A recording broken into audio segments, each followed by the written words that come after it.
અભિયાનમાં એક કામ કરે છે. એને પણ મને એવું કીધું હતું કે હું એક રોગ મુક્ત ભારત અભિયાનમાં કામ કરું છું, કારણ કે એના ઘરમાં સેહત સારી થઈ એટલે એને બતાવ્યું. તો મારો પરિચય આપું, હું વર્ષાબેન લાઠિયા, સુરતથી. એજ્યુકેશન છે મારું સાથે. એક હાઉસવાઈફ એને 4 દિવાલ વચ્ચે કામ કરવાનું અને વગર પૈસાની નોકરી, આખો દિવસ. શાકમાં મીઠું વધારે પડે એટલે નાનેથી મોટા બધા બોલવા મળે, પણ જો કામ કરે એને ભૂલ થાય, ન કામ કરે એને ન ભૂલ થાય. રસોઈ જ ન બનાવે એનાથી રોટલી ન દાદા, શાકમાં મીઠું ન વધારે થાય. તો શરૂઆત મને એને કીધું કે હું એક અભિયાનમાં જોડાણી છું. તો હું કહું સારું કે આપણા દેશમાં 80% રોગ વાળા છે, ઘરે ઘરે રોગ વાળા છે. હરેક 100 લેડીઝને ગર્ભાશયનું કેન્સર છે. તો હું કહું હરેક લેડીઝને એક લેડીઝ થઈને જાગૃત થાય તો ઘરે ઘરે જાય તો એક લેડીઝ વાત કહી શકે, જેન્ટ્સને જેન્ટ્સ વાત કરી શકે. તો આ અભિયાનમાં આપણે એક નારી શક્તિને જાગૃત કરવાનું એક અભિયાન છે અને ઘરે ઘરે જાગૃત કરવાનું અભિયાન છે. અને આપણે શું કરીએ છીએ કે મને સારું મળે તો હું બીજાને ન વાત કરું, પણ આપણી લેડીઝો એક ખાલી કુર્તી લાવે ને તો 4-5 ફ્રેન્ડ હોય ને એને બતાવીને પછી અંદર જાય. તો આપણને એક સારું થાય તો આપણે 4-5 લેડીઝોને બતાવી અને એને પણ રોગ મુક્ત કરી. તો મારે બતાવવાનો છે પ્લાન, ડાયરેક્ટ સેલિંગ બિઝનેસ અને ટ્રેડિશનલ બિઝનેસ. આપણે અત્યાર સુધી ટ્રેડિશનલ બિઝનેસ છે. આજે નવા લોકો કેટલા છે? હાવ નવા લોકો. એના માટે જોરદાર તાળી પાડી. નવા લોકો છે ને એ આજ સુધી ખરીદી ક્યાં કરે છે? ડીમાર્ટ,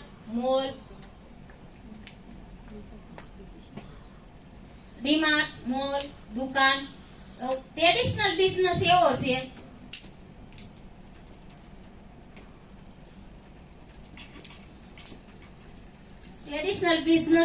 છે કે તમે દુકાને લાવો. આ એક દુકાન છે, દુકાન મોલ, અને આ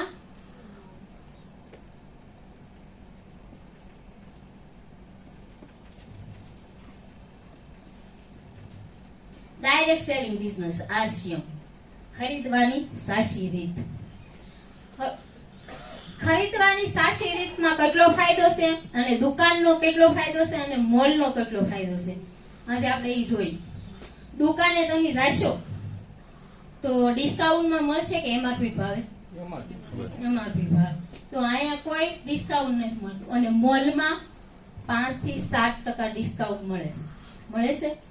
એટલે તો લોકો કામરેજ થી વીઆર મોલ, ડીમાર્ટ મોલ ગમે ત્યાં હોય ને પહોંચી જાય છે, કારણ કે 5% ડિસ્કાઉન્ટ, 7% ડિસ્કાઉન્ટ મળે. તે આપણે 300 ગામને, 400 ગામને વેળે, 700 ગામને વેળે આપણે પૈસા કમાવા જ આવ્યા છીએ.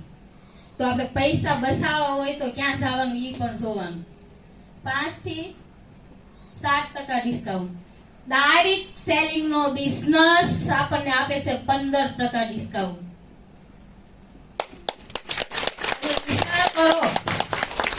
તમને 15% બિઝનેસ ના પાર્ટનર બનાવે છે. ખાલી તમે તમારું ફોર્મ રજીસ્ટ્રેશન કરાવો ને એટલે તમે એક ફોન નું આ કાર્ડ લેવા જાવ ને, ન્યાય તમે તમારું આધાર કાર્ડ આપી દો છો. એને ઓળખતા નથી પણ તોય તમે એનો આધાર કાર્ડ આપી દો છો. તો આ તમને બિઝનેસ ના તમને પાર્ટનર બનાવે છે. તો આપણું રજીસ્ટ્રેશન કરાવી તો 15% ડિસ્કાઉન્ટ આજીવન, પછી વધતું જાય ડિસ્કાઉન્ટ. અને બીજું, આ દુકાને લેવા જાઓ, આ કાનજીભાઈ ની દુકાન છે, એને એમ કીધું કે તમે કાયમ મારી દુકાનેથી ખરીદી કરો, 6 મહિના ખરીદી કરો. આ કઈ આપે તમને? શેમ્પુ નું પાઉચ આપશે? આ મોલ વાળો આપશે? 1 થી 6 મહિના ખરીદી કરો, મોલ વાળો આપશે? આરસીએમ કંપની કે છે કે તમે 6 મહિના ખરીદી કરી, 3000 ની ખરીદી કરી, તમારા બિઝનેસ પોઈન્ટ થયા 1500, તમારે 6 મહિને 1500 ની પ્રોડક્ટ તમને ગમે ને એવી લઈ જવાની, તમારા પર્સેન્ટ લઈ જવાની. જો આ આંખ ઉકળી જાય ને તો જીવનભર આરસીએમ માંથી ખરીદી કરી. નગર આપણે અત્યાર સુધી શું કરી છે? દુકાને, મોલમાં દોડીએ છીએ. તમે ક્યારેય વિચાર નહીં કર્યો હોય મોલમાં તમે જાઓ, કારણ કે આપણા ભારતની કોઈ કંપનીની પ્રોડક્ટ નથી. એ હજી પણ લૂંટે છે, વિદેશથી આવેલા હજી પણ લૂંટે છે. જવાહરલાલ નહેરુને કઈ ગયા હતા કે અમે ભલે જઈએ આંગળી સીંધી કે અમે જઈએ પણ અમે કઈ ને એમ તારો દેશ હાલવો જોવે. તમે જોવો મોલ તમને મીઠા ખાઈએ મારે છે, ઉંદર કેમ ફૂંકતો જાય ને ખાતો જાય એમ, પણ તમારી આંખ નથી ઉઘડતી, તમારા કાન ખુલ્લા રહેશે. આજ મીનાક્ષીબેને કીધું ને કે મોંઘું નથી, ઈ કેટલું સસ્તું પડે ને ઈ ગણતરી કરવા શીખો. અત્યારે તો ભણ્યા છે ઈ પણ ગણ્યા નથી. પેલાના જમાનામાં ભણતર ઓછું હતું પણ ઈ કહેતા થોડું ખાવું પણ સારું ખાવું, ઈ બીમાર નહોતા પડતા. તો આમ આ સસ્તું એટલું પડે છે, માર્કેટ કરતા સસ્તું. 95 રૂપિયાની 100 ગ્રામ કોલગેટ આવે છે. હવે આ તમે આનો ડિસ્ટ્રીબ્યુટર ગણી જાવ એટલે 50 રૂપિયાની આવે. તમે વિચાર તો કરો. હવે આ દુકાન વાળો તમારા ખાતામાં કોઈ દે પૈસા નાખશે? નહીં નાખે. આ મોલ વાળો નાખશે? નહીં નાખે. આઈ નાખશે, અનલિમિટેડ નાખશે. તમારામાં તાકાત હોય એટલી લઈ લેવાની. કારણ કે આય જાઓ, અહીંયા જાઓ, અહીંયા કોઈ દે કાર નહીં આવે, અહીં નહીં આવે, અહીંયા આવશે. અહીંયા કોઈ દે મકાન નહીં આવે. આ તમારા છોકરાને અહીંયા ખરીદી કરી છે, તમારા છોકરાને તમે આ બિઝનેસ તમે આને આપ્યો છે, આ તમને આપશે, તમારા છોકરાને આપીએ કઈ અહીંયા. આ તમારા છોકરાને 7 પેઢી લઈ આપતા જાઓ. અને ઉલ્લુ બન્યા છે અત્યાર સુધી. હવે સાચી રીત ખરીદવાની બતાવું છું. આપણે સહી કસ્ટમર કશ કરીને મરવાનું છે. નામ જ કસ્ટમર પાડી દીધું. આ કોણે દીધું? અંગ્રેજોએ તમારા ખિસ્સામાં નાખ્યું છે. આ રિટેલિંગ વાળો, હોલસેલર વાળો, ડિસ્ટ્રીબ્યુટર, એક એજન્ટ અને મેન્યુફેક્ચરિંગ. આ મેન્યુફેક્ચરિંગ માંથી ખરીદતા આપણી પાસે આવે. હવે તમે વિચાર કરજો, અહીંયા આ 5000 નો સામાન અહીંયા પોકતા 10,000 નો થઈ જાય. વચ્ચે આવે એડ વાળા. પેલા સમજો, હવે ટૂથપેસ્ટ કોઈ નવી બહાર આવી તો અહીંયા દુકાન વાળો એમ કે કંપની વાળાને કે તારી ટૂથપેસ્ટ ને કેમ લોકો પાસે પોગાડી? તો ઈ કે તું ચિંતા કર માં. નિરમા કંપની વાળા કરશનભાઈએ કર્યું હતું એમ કે પાવડર હાલતો નતો, કે લેડીઝ લઈને જ જઈ કે આનું શું કરવું? તે કરશનભાઈએ બધો પાવડર બધી દુકાનેથી પાછો ખેંચાયો હતો. તે દુકાન વાળાએ શું કીધું, તું આ ગાંડી નો લાગે ઈ કે, એક તો વેસવા ને તે તો પાછો ખેંચી જાય છે ઈ કે. પણ એને શું કર્યું? એડવર્ટાઈઝ. પછી ધડો એનો બિઝનેસ આગળ વધ્યો. એટલે એડ વાળે આવે એમ. એટલે આપણે એડવર્ટાઈઝ વાળો બનવું હોય ને તો આ આરસીએમ માં જોડાઈ જવાનું છે. આજીવન નહીં મૂકવાનું. કારણ કે આપણે આ લોકો ખોટી એડવર્ટાઈઝ આપે છે, આપણે સાચી આપવાની છે. કારણ કે ખુદ વાપરી અને પછી લોકોને શેર કરવાનું છે. આ એક પણ વસ્તુ એડવર્ટાઈઝ વાળા વાપરતા નથી ને આપણને થોભાવી દે સાલે વાપરતું. આ એડવર્ટાઈઝ વાળાથી એડવર્ટાઈઝ બહાર આવે, આ કોઈ સેવા કરે? નહીં કરે. આ લોકો પાસે 20% જાય અને આ 30% જાય. આ કેટલી ઘણી એડવર્ટાઈઝ આપે? 5 મિનિટ કે સેકન્ડ, 2 સેકન્ડ ઉપર એની એડવર્ટાઈઝ હોય, સેકન્ડ ઉપર પૈસા. અને આ જે બ્રાન્ડની વસ્તુની એડવર્ટાઈઝ આપે ને ઈ આપણી પાસેથી વસૂલાઈ કરવાની આવે. અને કંપનીને ઈ તઈ પૈસા ન માંગે. કંપનીને એમ કે તારી જેટલી વસ્તુ જાય ને એક વસ્તુ ઉપર 50 પૈસા રીટો એનો એવું માંગ મારી રહ્યું હોય કે જેટલું રિટાયર થાય ને એટલા પૈસા એનો આજીવન એના પૈસા આવ્યા કરે. વિચાર તો કરો. અને એને મીનાક્ષીબેને કીધું ને કે હું મશીન આપતી, પણ એ આ કરતા બસ કરતા. કારણ વિચાર્યું જ નહીં કે આ પૈસો ક્યાં જાય છે. ખોટા 5000 વધારે આપી. દર મહિને 5000 વધે, 12 મહિનામાં 60000 રૂપિયા વધે ગઈ. અને આ કંપનીઓ બધું અલગથી આપે એ તો જુદું. જો આમાં માઇન્ડ ન ખુલે તો હું તો એમ કહું, એટલે જ કહું કે સીટી સ્કેન કરાવવો જરૂરી છે. આ માઇન્ડમાં ન ઉતરે ને એટલે હું એટલે જ કહું બધાને. કારણ કે ભણ્યા છે એ પણ ગણ્યા નથી. અને હરેક વસ્તુ બ્રાન્ડ વાપરવી છે, બ્રાન્ડ પહેરવું છે, બ્રાન્ડ આમ ફરવા જવું છે, ફોટા દેખાડવાનું અહીંયા ફરી. પણ ખરીદવા જાય ને મીનાક્ષીબેન કે હાબુ મોંઘા છે, આ તો 5 હાબુ લાગી 50 રૂપિયાના એમ પડે. સસ્તું વાપરવું છે અને જાવું છે દવાખાને. દવાખાના વાળાના પેટ ભરી છે, એક સક્ર યુગમાં છે, કમાઈ છે અને બીમાર પડી છે, બધા દવાખાને ભરી છે, પાછા હાજા થાય, પાછા કમાઈ અને બધા દવાખાને દન જીરો થઈને ઉપર જાય. આપણી પેઢી તર બધાયનો ડેમો છે, કોઈના ઘરમાં કાંઈ વધ્યું નહીં, મશીન આક્યા, કારખાના આક્યા, ગમે એ કર્યું તમે જોવો વાહે, કારણ કે સક્ર યુગમાં જ છે, કારણ કે સારું વિચારતા જ નથી. આ કળયુગમાં બુદ્ધિનો ઉપયોગ કરવાનો છે, બુદ્ધિનો ઉપયોગથી જ પૈસા થાય. ઘણા નેટવર્ક માર્કેટિંગ થી દૂર રહે.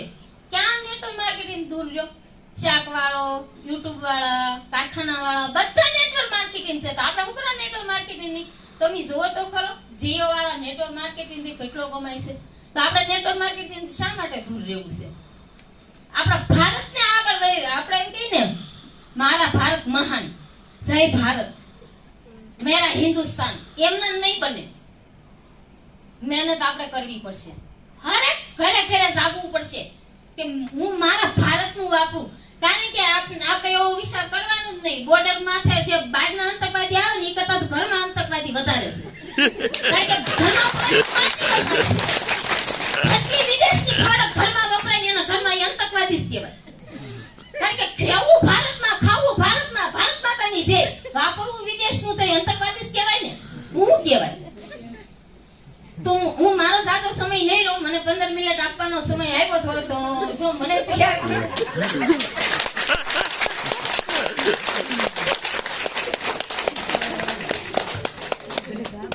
મારા ગુરુ છે હસેભાઈ સાવલિયા, અને મને તો ટેસ્ટ બહુ જ ગમે.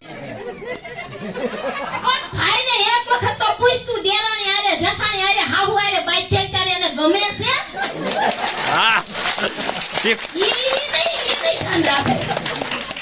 ભાઈને ખબર જ છે આ હાંજે હું આવું ને ત્યાં કઈ તૈયાર ન રાખે તો હારું. પણ આ બસત નું એને નથી સમજાતું. લે ઘરમાં બસત થાય એ ન સમજાય. મારા ભાઈ ને પૂછવું પડે, ભાઈ હવે બે હાબુ લાવ્યો હોય તો કઈ રસોડા નથી દોડીને બહાર આવે, હું લાવ્યા? આ લાવતા જ નહીં કાલથી એમ કહી દે તો ભાઈ ને ગાયમ રાખે. અને મહેરબાની કરીને કોઈ પણ લેડીઝ, અને ઘણી લેડીઝ એમ કે મને ના પાડી, મને ના પાડી. કોઈ વ્યક્તિ હા પાડશે, કોઈ ના પાડશે, કોઈ એવા વ્યક્તિ તમને મળશે એ વાત જોઈ રહે કે મને આવું કોઈ બિઝનેસ મળે તો મારે કરવો છે, એટલે તમારે રોકાઈ નહીં દેવાનું. અને એક વખત તો પૂછ, એક વખત તો પૂછ, પણ હા તો પાડશે જ તેને. કોઈ પણ વ્યક્તિ આપણે વાત જોઈ રહ્યું છે, પણ આ પ્રોડક્ટ ને પગ નથી કે જાહે, આપણે જવાનું છે. આ બિઝનેસ આપણે લઈ જવાનું છે. જે ટીસી સાબડા સાહેબનો જે પોઈન્ટ છે ને, એક જે ટીટોડી ઈંડા લઈ આવી હતી ને એની ઉપર છે. ટીટોડી ઈંડા દરિયામાંથી લઈ આવીની હકીકતની કહાની છે. એક કહાની કઈ મારું પૂરું કરું. ટીટોડી ઈંડા લઈ આવી અને એને એમ કીધું કે હે દરિયા દેવ, મારા ઈંડા પાછા આપ નકર તારો દરિયો ખાલી કરું. તો પંખીઓ આવ્યા. તે પંખીઓ કે આ તું શું કરશો? તો ટીટોડી એમ કે છે ઊભું મદદ કરવી હોય તો કરો, નકર ઊભા રહ્યો. તો પંખીઓ કે ઊભું રહેવા કરતા, શરમ ને મારે ઊભું રહેવું કરતા મદદ કરવી. તો પછી ગરુડ રાજા આવ્યા, પંખીનો રાજા. કે પંખીને કે આ શું કરો? એ કે તમારે ઊભું રહેવું હોય તો ઊભા રહ્યો, નકર મદદ કરો. ઈ સાસે ભરી ભરીને બધાય દરિયો ખાલી કરવા મળ્યા. વિષ્ણુ ભગવાન આવ્યા કે આ ક્યાં ગરુડ છે? ઈ કે આવ્યા. ઈ કે આ શું કરો છો? એટલો મોટો દરિયો ખાલી થાય કે એમ. ઈ કે નહીં, તમારે પણ મદદ કરવી હોય તો કરો, નકર ઊભા રહ્યો. તો વિષ્ણુ કે હે દરિયા દેવ, ટીટોડીના ઈંડા પાછા આપ, નકર તારો દરિયો આપણે ખાલી કરવું. એટલે વિષ્ણુ ભગવાનને કહેવાના કારણે ટીટોડીના ઈંડા પાછા આપ્યા. તો આ ટીસી સાબડા સાહેબનો એ જ વિઝન છે કે હર ઘરે, ઘર ઘર આશ્રમ, દેશ દેશ આશ્રમ, હરેક વ્યક્તિ આશ્રમમાં કરે ને રોગ મુક્ત ભારત બને. કારણ કે મેં તો શરૂઆત કરી, તમારી મારી સાથે જોડાવું છે કે નહીં તમારું ડિસિઝન. કારણ કે કેમ ને કે ટીટોડી કીધું ને કે ઊભું રહેવું ઊભા રહ્યો, નકર મદદ કરો. આ એવું છે. તો આપણે બધાયને જય આશ્રમ, ઘર ઘર આશ્રમ બોલવાથી નહીં થાય, અપનાવાથી થાય. હરેક વ્યક્તિ 100% યુઝ બને એટલે 100% બીમારી જાહે.